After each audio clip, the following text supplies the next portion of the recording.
Hi everyone, welcome to this live interactive session with the Dean of ASBM, which is Aditya School of Business Management based out in Bombay. In this session, we will cover all the important parameters which will help you out to first select the right businessman and second, even to prepare for the interviews which are required to get into these top business schools. In this session, we have got Professor Sunita Srivastava, who is the current Dean of ASBM Bombay. First of all, ma'am, thank you so much for taking time out and getting this session happen. Thank you so much, Mr. Abhijit. Ma'am, as we know, post this pandemic, the demands of the corporates have been changing ever and ever. Okay. So, in this current situation, what do you think? How are B schools bridging this current gap of the academics and the current demands and the ever-growing demands of the top corporates? Oh, that's a wonderful question. I would like to start with a quotation which says that a flower that blooms in adversity is the rarest and the most beautiful. So I think all the B schools are equipping students with hybrid kind of skills. Okay. So even if the scenario has changed from the pandemic to a normal scenario, which we are so thankful to God that this has come back to us, I think the most important thing is that we have already started equipping students to handle both kinds of scenarios. So with this kind of a skill set, students would never find it challenging to be able to counter the VUCA world. The VUCA business world, which we so often talk about in terms of being volatile, uncertain, complex and ambiguous. I think all these things are getting handled by the kind of training that the B schools are imparting in today's scenario. Okay. So, could you help us with some examples in terms of live projects, certification courses that students must go through to be adaptive enough? Yeah, you see, people have to follow a very rigorous academic schedule, and when I say that, the expectation of the corporate is that they would like to have a person with the right aptitude, which means a person who can learn quickly and also adapt fast. Okay. So, we need to, first of all, follow a very good schedule, an academic rigorous schedule, so that people know about the basic concepts. Yes. So, the approach that we use at ASBM is known as the FAIR approach. FAIR, where F stands for foundation, A for applications, I for integration, and R for reinforcement. So in each and every subject as well as live project or summer internship that we ask our students to undertake, we try and get them to understand this entire gamut of all these 4 essentials. One, the fundamentals that they have to be clear with. Conceptually, they have to be very strong. They need to know how to apply it in a real life scenario. So we give them, role plays, problem situations, case studies, so that their analytical abilities can also be developed.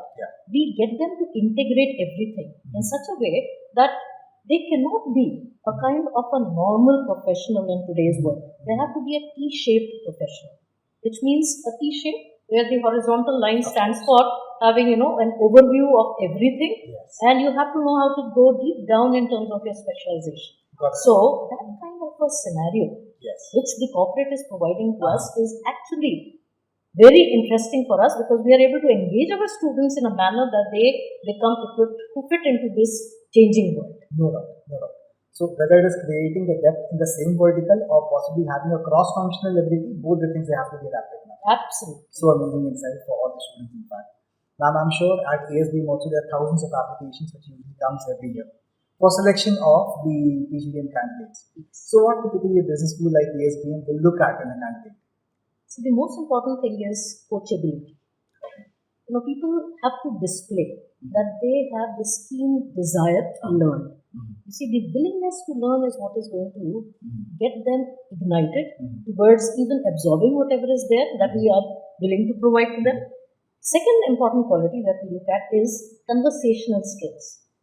People should be in a position to, with confidence, carry through a conversation, follow proper etiquettes, and the rest of the things we are able to groom them with when they come to the campus. We own them up as our own students, and we are responsible for taking them through a journey starting from the first semester till the end.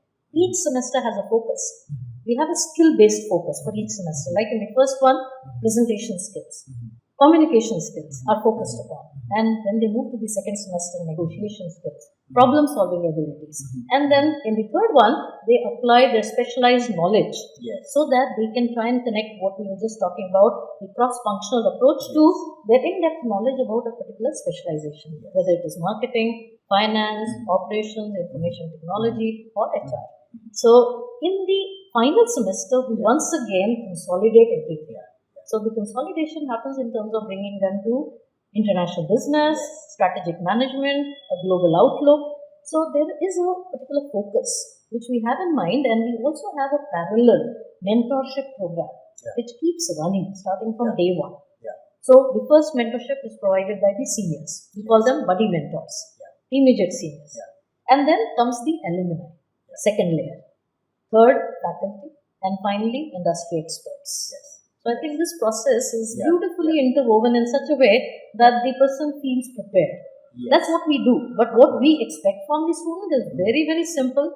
No rocket science. The only thing is people should be comfortable in whatever they speak, be honest about it, and follow ethics properly. So, in a nutshell, it feels like, students in a business school as an outcome, once they graduate from a PGDM course or from a B school, it looks like the product has been put into the market, right? The better these products, or let's say the students would do in their organization, the better the recognition of the B schools would be done. Yeah, I can give you an example of how things happen, Like, for example, we keep ourselves abreast with the latest trends in the industry. So if there is a recruiter who is planning to visit us, maybe say the next week. So in this week, there's a lot of preparation given to them. Of course. The students are, given hand-holding with respect to the culture to expect in that corporate. So an alumni who would be working in that company is invited. We call it last mile help. And that person comes and talks about the culture to expect. And that actually prepares the student even better. Of course. So it's, not just the theoretical concepts and the case studies and the live projects, but it is also the live experience sharing that these industry people come and do, which actually enables them to see things, in actual perspective. In a nutshell, in fact, you have explained the whole journey of what B school would be all about once a student onboards a journey with ASBM also. That's right. Since the CAT results are out, the NMAT, SNAP, and all the, in fact, major results apart from CET and CMAT, which are yet to happen, the results are out. And students are even preparing for the GD and the PA also, right? And now, I want you to help all these thousands of students who are looking forward for good business schools to join, to help them to crack the GD and PA also.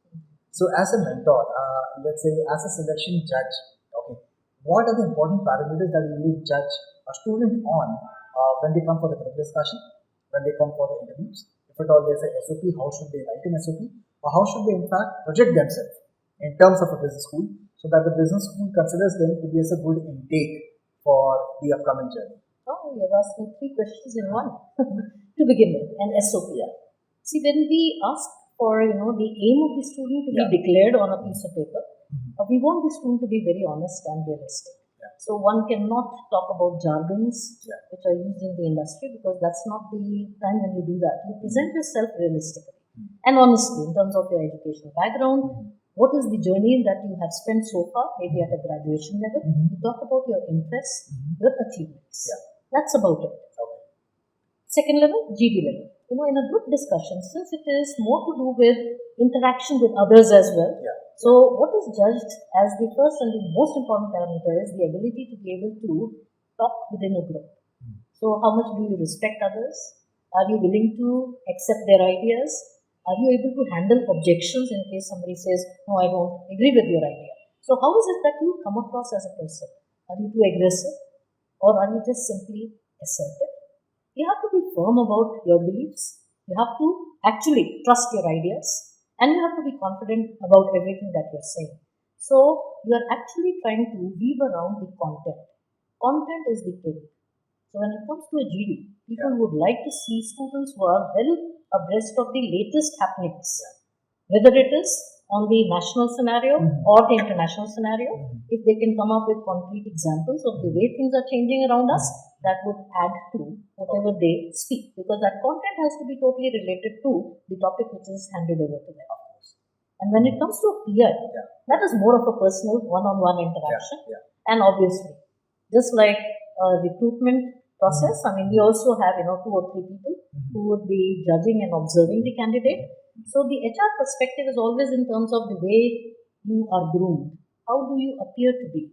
So from head to toe, you have to look very active, agile, and disciplined as an individual.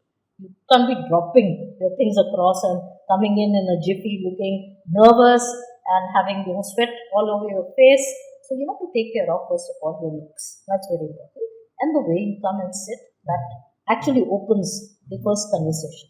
And obviously, the first question is, tell me something about yourself. And I think that is something which has not changed ever since I did my MBA. I mean, that's really interesting. But then that's the first opening question. And how you complete that within a crisp 1.5 minutes, you have to practice that. So it's always good to rehearse. Tell me about yourself.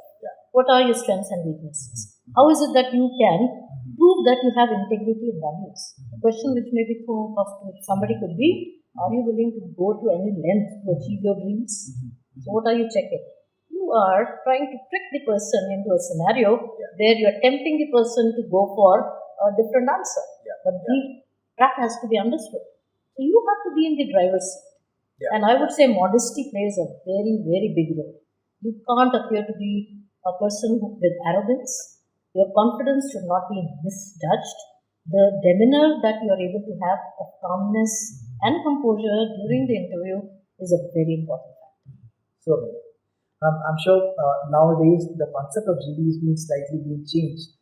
These schools in today's era talk about taking a case study rather than a group discussion. Absolutely. Top business schools are even talking about AWD to be as a good replacement of instead of having a GD in place. So for those business schools who do not take GD, could you help us with some more piece of thought as per with your great experience, the differentiating factor between the case discussion versus a group discussion? That's the first point. And second is, if at all they have been called for AWD, then how should they respond? Okay. See, when it comes to a contemporary topic, or it could be even an abstract topic, like gray versus red. So that becomes, a kind of a group discussion topic. And to be able to tackle it again, you need to have the basics, right? And you have to know how to take examples of companies which could have been using those colors, even in their logos or things like that. So you need to know about the top CEOs, you need to know about the top organizations, the most valuable companies in the country, rankings and everything have to be known to you as a person. We are not saying that you have to memorize everything, but to be able to come up with the right example at the right time is what is going to be seen when you are tackling a GD topic like this. For a case-based scenario, for people who don't have work experience, people often feel that it's going to be very tough for us to be able to crack that kind of a GD. But I don't actually believe in that. I feel anybody and everybody has the potential to imagine. All that you have to do is imagine yourself in that scenario. Because the case will also culminate into a decision-making scenario. And to be able to take a decision, if you are able to place all the variables correctly, that shows your intellectual skills, your abilities to be able to put things together, solicit everybody else's opinion, and come up with a kind of a consensus decision. Because that requires more of teamwork and collaboration. So that is the basic distinction between both. I think you've covered everything that it takes to crack a GD, to crack a CD, and as well as the important parameters to build a SOP. But when it comes to PI, I'm sure all the students who comes for these interview, there's also one standard question which is being given to them as very standard question, calls it as why MBA. Right? And I'm sure a lot of people actually come with a lot of jargons also. Now, in this typical question, how do you evaluate the students upon? Is it the narrative, what they want to give about their life, with respect to the career aspirations, and how does an MBA will help them to achieve their career goals, or is it something else? There are two things that I would keep in mind if I have to judge somebody on this question. So the first thing is, how do they assess the role of an MBA in any organization? So the role of an MBA is to try and fast-track business learnings and give an output. You have to be outcome-oriented. You have to be result-driven. If you do not have that drive and enthusiasm within you, you're not fit to take up the course. So you have to display that. That MBAs are taken up by organizations with a particular specific intention to drive the results faster. It's not that the others can't do it, but you know the skills, you know some of the models you have learned them, you have analyzed cases, you can come up with examples and you can do it faster. That is one thing. The second thing is, how does the person relate this question to his own journey? If I have taken, say, BSc as my basic background and I'm wanting to get into an MBA, there is going to be a serious disconnect because some of these subjects are going to be finance oriented, the others are going to be quantitative based, and I, being a science student, I may not have been exposed to either of the two extremes. So I would like to understand to what extent is this person making efforts to prepare himself to get into the program in the first place. So if a person says that I'm proactive enough and he displays the potential that he has been looking at, some of these subjects like quantitative techniques or operations research, or is a little aware of it, I would give more credit to that student because he seems to be having the ability to absorb whatever we are going to give to him. So these are the two parameters. Now the most important one. We know that for a B school it's important to select the right candidate. And it is equally important for a candidate to select the right business school. Right? So in this scenario, to come to the same level of expectation, how does ASBM come into picture? In terms of the rating, ranking, philosophy, the academic pedagogy, what the students will go through.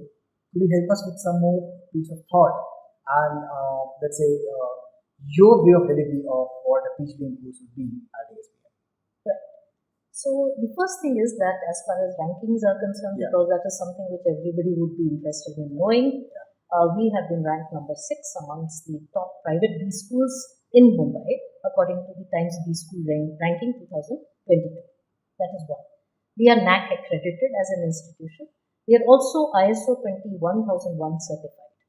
So as far as the certification for the quality standards that prevail within the institute, starting from teaching, learning, to research, consultancy, and student development, the quality standards are maintained consistently. That's the first confidence that somebody should have even before thinking about ASBM.